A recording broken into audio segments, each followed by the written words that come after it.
itong 10 piso coin na BSP series na nagtaon po itong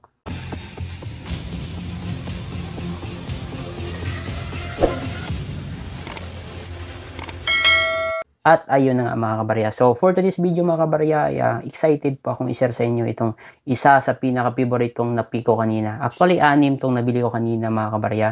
Na late na nga ako sa trabaho. So okay pa rin kasi sulit naman. So worth it naman mga kabarya yung ano natin, hirap natin kanina. So ito mga kabarya, shoutout pala sa seller nito.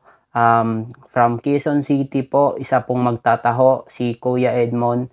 Napakaswerte niyo po, boss, 'di ba? Kasi hard to find po kasi yung nakikita niya mga kabarya. Isa to sa mga hinahanap at kinokolekta ng ating mga coin collector. Itong 10 piso coin na BSP series na nagtaon po itong ayan, 2007 mga kabarya. So ayan, napakaswerte ni Kuya. Kumbaga kung makakita ka ng ganito mga kabarya sa hirap na nitong hanapin ngayon, ay instant money ka nito mga kabarya. At ang presyo na lang naman nito mga kabarya sa ngayon mga kabarya, yung 10 piso na to ay umaabot na hanggang 3,000. Actually, meron na nga akong nakita nagbebenta nito hanggang 5,000. Kaya ayaw ko pong bumili sa mga seller po. Kaya ang hinahanap ko mga kabarya, yung mga ano lang, yung hindi non-collector or non-seller. Kasi pwede pa nating mabili yon sa halagang 1,500, 2,000. Depende pa din yon sa condition ng barya. So, ito mga kabarya, nabili ko pala to kay Kuya Edmond kanina ng 2,000. So, ang ganda ng condition mga kabarya. Ayan, makikita nyo dyan sa reverse niya mga kabarya. Ang ganda pa po. Kinapsol ko na agad siya mga kabarya kasi syempre ayaw nating magasgas tong barya natin. Ayan, para iwas magasgas. Ayan, 2007 po ito mga kabarya. So, yun, shout out pala sa iyo sir ulit. At saka, sana makahanap ka pa ng mga barya na hinahanap natin na hard to find. At saka mga kabarya, lagi nyo pong tandaan, pag nakakita kayo ng video na umaabot po ng 50k, 20k, 100k, minsan nakikita natin yung mga example ko dyan na in-upload kong video ay umaabot pa ng 1 million. So, napakamalabo yun mga barya. Scam po yun. Kahit isang taon kayong magko-comment, magme-message ng mga taong yan, ay hindi po yan bibili ang mga yan. Kasi ang ginagawa ng mga yan mga kabarya ay nang loloko lang. For the views lang po at saka yun, sila lang kikita. At saka yung ano lang nila, yung kumaga pang sarili lang nila mga kabarya. So ito mga kabarya, meron tayong basehan. Bakit kinukolekta ko po ito mga kabarya? Kasi alam ko po na darating yung araw ay times 3, times 4 at times 5 pa yung presyo nito. So yung 2,000 na halaga na nabili ko to mga kabarya, no? Ang ganda pa ng condition. Actually, swerte ako nito, jackpot ako kay Kuya. Kasi, pumayag agad siya sa 2,000. Kasi kung hindi siya pumayag nung inalok ko siya ng 2,000, ay pupwede ko pa itong taasan hanggang 2,500 hanggang 3,000. Kasi nakikita ko nito mga kabarya, ang ganda pa ng condition, di ba? Ang ganda. So, collectible items talaga siya. So, mga kabarya,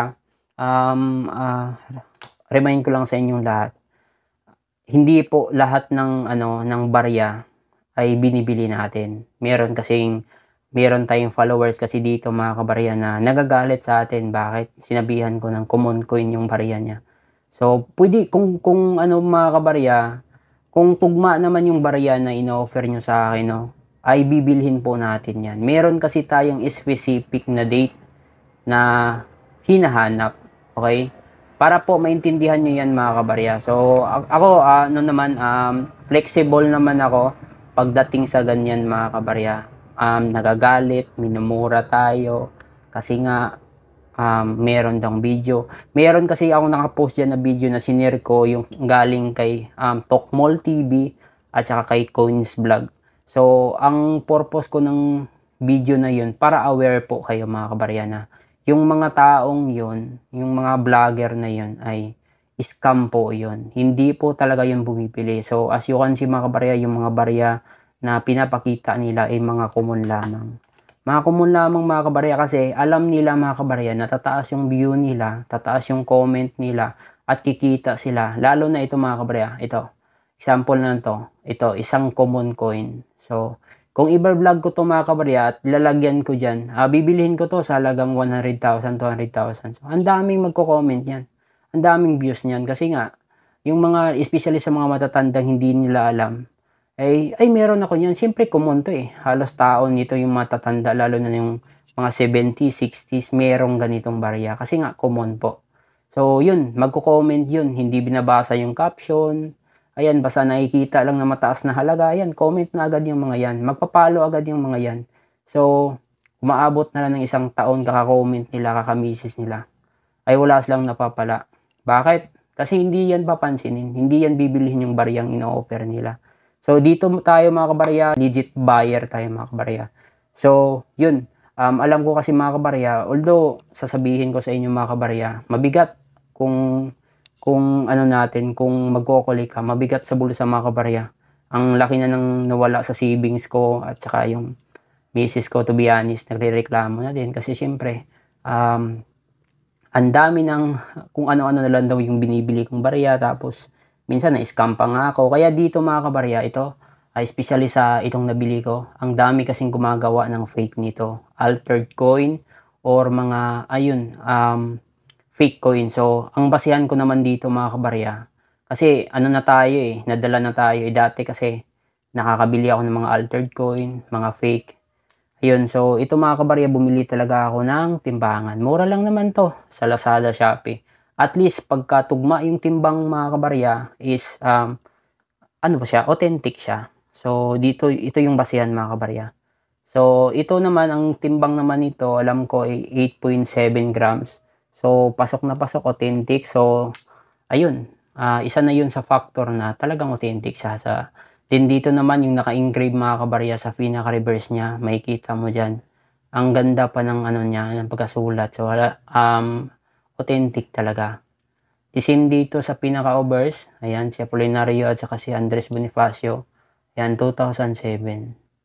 So, mahirap na itong hanapin mga kabarya. Sa totoo lang. Swerte nga ako nito mga kabarya eh. Kasi nabili ko lang po ng 2,000. Pero sakto lang din yung presyo. Kasi ako mga kabarya, yung presyo ko mga kabarya, kasi legit tayo Hindi tayo bumibili ng tag 100,000. Yun. 'Di ba? Hindi tayo bumibili ng ganung halaga. Kasi wala eh. Ano yun?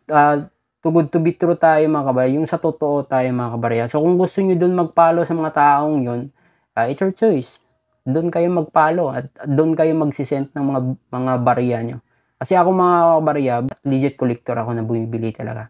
So, hindi ko na kailangan patunayan yung sarili ko sa inyo mga kabarya. Sa sarili ko, happy ako sa pagkukulik ko nito. Kasi alam ko balang araw mga kabarya, kahit sinasabihan ako ng mga tao na walang kabuluhan, walang kung ano-ano na lang yung pinagastusan ko. Well, pera ko naman to. At saka, alam kong kasi, in the future na magta times 3, times 4 yung tawag nito, yung presyo nito. At maraming mga kolektor na bibilhin to sa mas mataas pa na halaga. So doon ako kikita mga kabarya, di ba? Ipunin ko lang to lahat ng mga kolek ko. At least balang araw. Kung hindi ko naman may benta, at least yung mga anak ko may maghahanap nito. Uy, mayroong nakokolekta si daddy before. Ay pwede ko yung mabenta sa ganitong halaga. Ang mahal na pala ng presyo nun, di ba? So, yun mga kabarya. Dito na lang po yung video natin. So, sa lahat pa ng may coins dyan, hindi lang yung hard to find binibili natin mga kabarya. Sa old coins naman mga kabarya, bumibili tayo ng mga silver coin. Ayan, yung mga ganito, Elizabeth. Tapos, meron din tayong binibili itong mga ganito mga kabarya, ng mga silver coin. Basta nagtaong pababa, 1700 to 1900. So, 1945 pababa, yan, mayroong mga value yan. Pero it depends pa rin kung gaano karere yung date na nasa inyo. So, yun lang mga kabarya. Ingat po kayo lahat. So, kung meron kayong mga barya, PM nyo ako agad. Send nyo dito.